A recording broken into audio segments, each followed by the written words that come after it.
48 hours. That's the window remaining before a federal judge decides whether to hold the sitting director of the FBI in personal contempt of court over documents the United States Congress ordered released more than 7 months ago. 48 hours. And the man who could end this standoff with a single signature has not signed anything.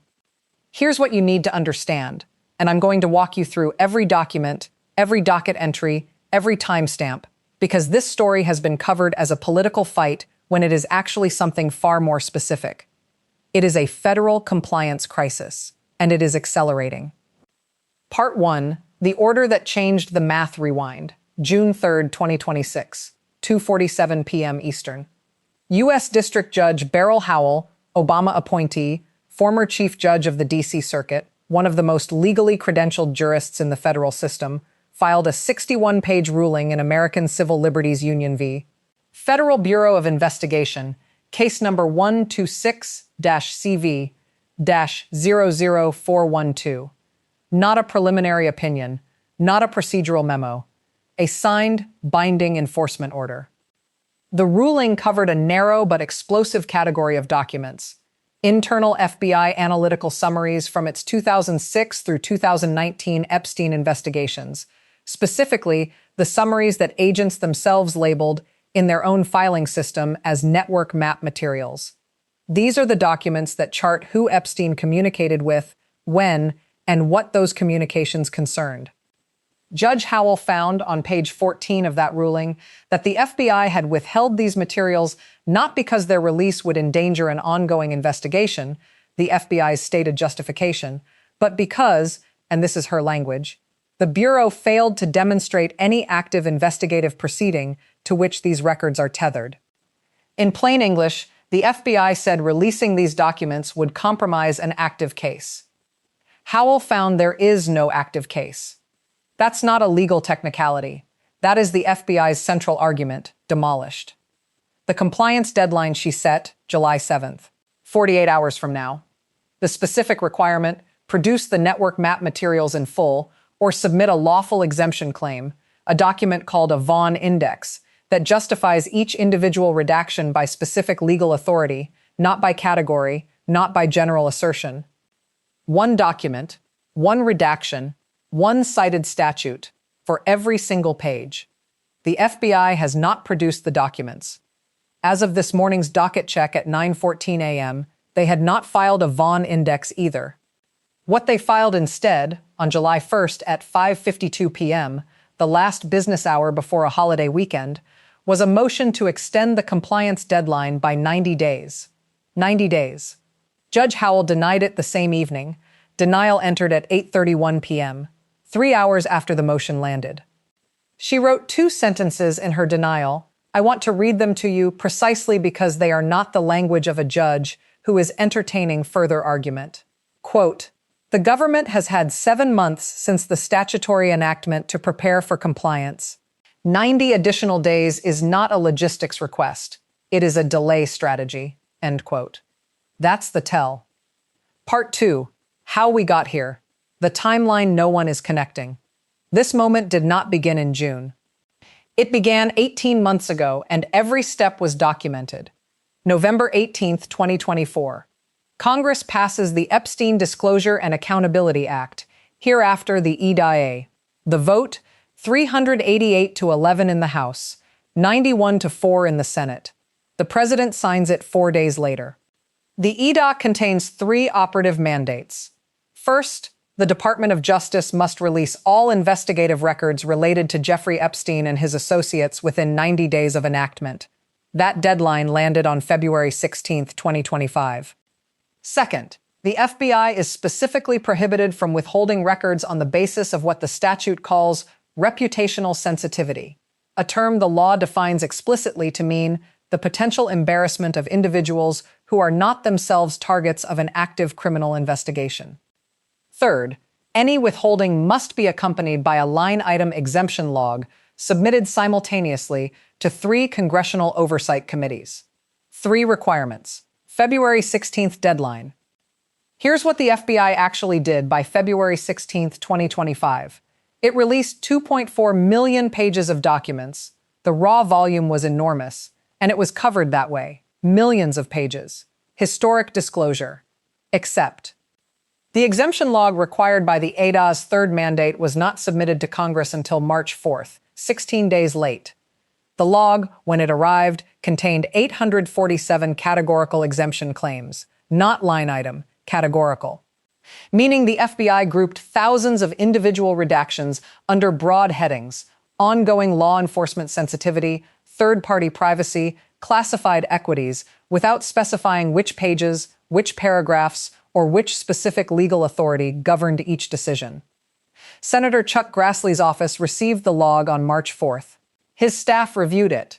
On March 9th, Grassley sent a letter, it is on the public record, Senate Judiciary Correspondence, dated March 9th, 2025, stating that the exemption log, quote, does not comply with the line item specificity requirement of Section 4Ga of the EDA and cannot be verified for legal sufficiency. That letter triggered the ACLU lawsuit. The ACLU filed in the D.C. District Court on March 28, 2025. The complaint runs 44 pages.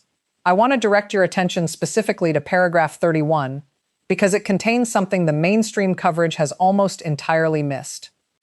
Paragraph 31 identifies a specific subcategory within the network map materials, a set of documents the FBI's own internal index labels Tier 1 contacts pre-2008. These are records of Epstein's communications with individuals the FBI itself classified, internally, in their own filing system, as high-priority contact subjects before his 2008 plea deal.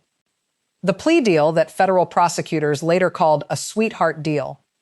The people in those documents were important enough for the FBI's own agents to flag them as Tier 1 before the deal was signed. Their names are still blacked out. That's what Judge Howell ordered released. That's what the FBI is still refusing to produce. Part 3. The public track and the legal track. On June 10, 2026, FBI Director Kash Patel appeared before the Senate Judiciary Committee. Senator Peter Welch asked him directly, would the FBI comply with any court order requiring release of the Epstein Network Map Materials? Patel's answer, and I'm quoting from the official transcript, page 23, the FBI will comply with any lawful order from a court of competent jurisdiction. We have always done so. We will always do so. Full stop. Public track. Now, the legal track. June 25th. The FBI's attorneys filed a brief in response to Judge Howell's preliminary enforcement ruling. The brief argues on page 8 that Howell's court is not, in fact, a court of competent jurisdiction to compel disclosure of these specific materials because they involve, quote, national security equities that fall within the exclusive review jurisdiction of the Foreign Intelligence Surveillance Court. Not a court of competent jurisdiction. That is the FBI's legal position, filed 12 days after its director told Congress the FBI would comply with any lawful order from a court of competent jurisdiction. See the gap? On camera, before senators under oath, we follow court orders always. In the filing, before the judge who issued the order, this court doesn't have authority over us. Not a misunderstanding, not a nuance. A direct contradiction between the public statement and the legal position. That is the gap this case is built on. Part 4. What is actually in these documents? Here's what the public record, the portions already released, the court filings, the congressional correspondence, tells us about what remains hidden. And this is where I need you to stay with me, because this section is why the legal fight matters to you specifically. The network map materials, per the FBI's own internal index descriptions, which were partially disclosed in the March 2025 exemption log, contain records organized into 4 categories. Category 1, communication logs between Epstein and individuals the Bureau flagged as potential co-conspirators non-prosecuted, meaning people the FBI believed may have participated in criminal activity, but who were not charged under the 2008 plea arrangement. How many names? The exemption log references 214 unique identifiers in this category, all redacted. Category 2, financial transaction records cross-referencing Epstein's accounts with accounts belonging to, the exemption log's language, third parties with documented access to minor victims. The log acknowledges these records exist. It does not identify whose accounts they are. Category 3. Travel records. Flight logs, hotel records, property access logs. The exemption log notes these cover, quote, domestic and international travel, multiple jurisdictions, 2001 through 2019. 18 years of travel documentation. The names of who traveled with him, redacted throughout. Category 4. This is the one Judge Howell specifically flagged on page 22 of her ruling. Internal FBI communications, agent to agent, analyst to supervisor, from the period surrounding the 2008 plea negotiation, the period when the decision was made not to prosecute. Those communications would show who inside the Bureau knew what was in the draft indictment, who approved the decision to let the non-prosecution agreement replace federal charges, what reasoning was recorded internally at the moment the charging decision was made. Those documents exist. They are in the network map materials. And as of this morning, they are still blacked out. Think about what that means for you directly. You live in a country where your elected representatives, by a margin of 388 to 11, decided you had a right to know who was in those documents. They wrote it into law, the president signed it, the deadline passed, a federal judge found the withholding unlawful, and the agency responsible for enforcing federal law is the agency defying a federal court order to release evidence of federal crimes. That is not a partisan statement. That is the documented sequence of events on the docket. Part 5. The walls closing in. 3 tracks are now running, and they converge on the same point.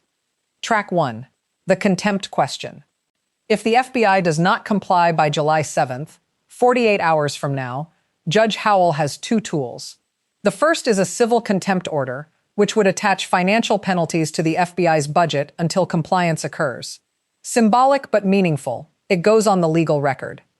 The second is a referral for criminal contempt proceedings against named individuals, not the Bureau as an institution, named individuals, meaning Director Patel could be cited personally.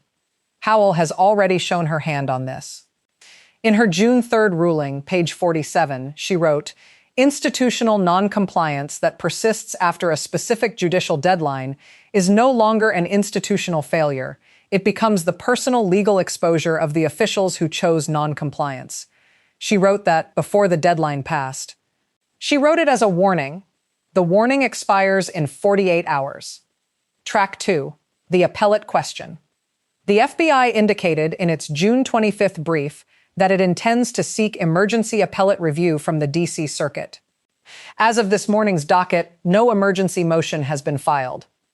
The D.C. Circuit's standard for an emergency stay requires demonstrating 4 factors simultaneously: likelihood of success on the merits, irreparable harm without a stay, balance of equities favoring the stay, and consistency with the public interest.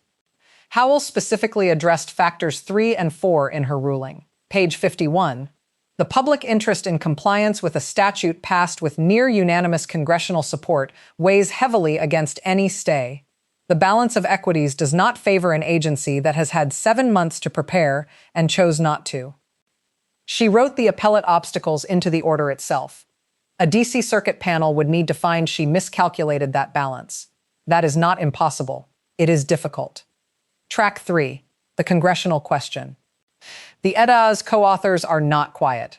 Representative Thomas Massie issued a statement on July 1st, it's on his official House website, calling the FBI's extension request, quote, an admission that they have not complied and do not intend to comply without a fight.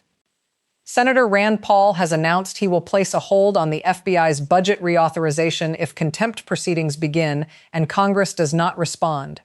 The silence from other legislators who voted for this law is its own data point. 388 representatives voted to pass the EDAA. Fewer than a dozen have said anything publicly about the FBI's non-compliance with the court order it produced. When the people who wrote the law go quiet about its enforcement, it tells you something about what they believe is in the documents still being hidden. The convergence here is where all 3 tracks meet. July 7th, 48 hours. If the FBI complies, the network map materials become public. 214 redacted names in the co-conspirator communication logs, the financial cross-references, the travel records, the internal communications from 2008. If the FBI defies, Judge Howell moves to contempt. Named individuals face personal legal exposure. Congress is forced to respond to an agency openly defying both a statute it passed and a court order enforcing it. The D.C. Circuit gets the appeal, and gets it with a contempt proceeding already active below. Not X, not Y, Z. This is not a story about Jeffrey Epstein's crimes. Those were adjudicated. Not a story about political point scoring over a dead man. Z. This is a live constitutional question about whether a federal agency can defy a court-enforced statute by running out the clock long enough. And the clock stops July 7th. Here's what the docket shows, stripped of every talking point from every direction. Congress passed a law, the president signed it, the law set a deadline, the deadline passed, the FBI released millions of pages while withholding the specific category a federal judge later found was improperly withheld. The ACLU sued. The judge found the withholding unlawful on June 3rd. The FBI asked for 90 more days on July 1st. The judge denied it in 3 hours. The FBI has not filed an appeal. The FBI has not produced the documents. The deadline is 48 hours away. That is the documented sequence. Every date on the docket, every ruling in the public record. What happens next isn't speculation. Either the documents come out, or the judge escalates, or the appellate court intervenes. Those are the only 3 options, and they all resolve, or fail to resolve, within 48 hours. Subscribe now. Not because this is a cliffhanger, because this is the kind of case where missing one filing, one ruling, one docket entry means the next development won't make sense without it. Every piece connects. The compliance deadline is 48 hours away. The clock is running.